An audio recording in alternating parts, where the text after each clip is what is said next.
Viewers, welcome to another episode from Anything About Everything. I have one of my favorite guests, and he's back on my channel. Ranjan, welcome back to the show. Thank you for having me one more time, Raghu. Of course, I love having you, and this time the big news is Ranjan has two books published: "The Awakening the Self" and "Awakening the Sun Within Your Heart." I finished reading this, an amazing book. I've learned a lot. I thought I knew a lot about the Vedas, the Kalas, and yoga. There were so many new things that I learned. And in fact, now the Kantara movie is making big noise, and he's used most. I wouldn't say exactly, but he's the concept that he has explained there. Yeah, It could be more clearer because I was reading this book. yeah, yeah. So, first question is, who should be reading this book and who shouldn't be reading this book? Who should not be reading this book? Personally, if you ask me, everyone should be reading this, Yeah. right? Even if you don't belong to the Hindu faith, the so-called Hindu faith, right? Knowing about how, you know, the impact of colonization or an invasion changes your day-to-day life and removes you off of your ancestry and your lineage and your connections is something that people can pick on, right? Now, who are the primary target audience? I would say people who think they are Hindus. I think they should start reading this because if I ask someone, why are you a Hindu, right?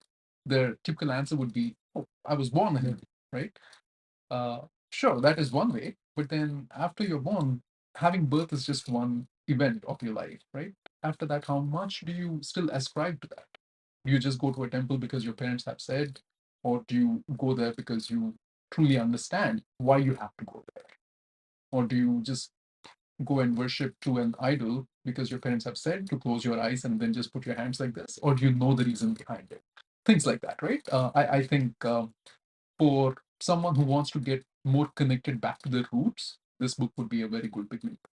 Again, I Awesome. want to emphasize on the beginning point, because encapsulating all of the Vedas, all of the Upanishads, all of the doctrines that we have into just one tiny book is an impossible task.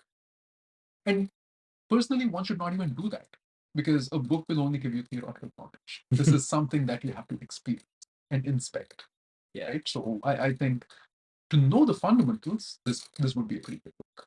I definitely agree with you, like, especially the practical aspects, like how you talk about the breathing exercises, and when you do it in real time with chanting and with knowing, even as simple as the Om mantra that you've mentioned in the book, it's amazing, Yeah, right? Like at what breath and what do you experience with it? So it's amazing. correct.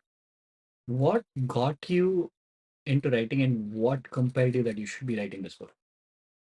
So that's a loaded question. Um, See, because when I talk to people, right, it's often just limited to a certain radius of people.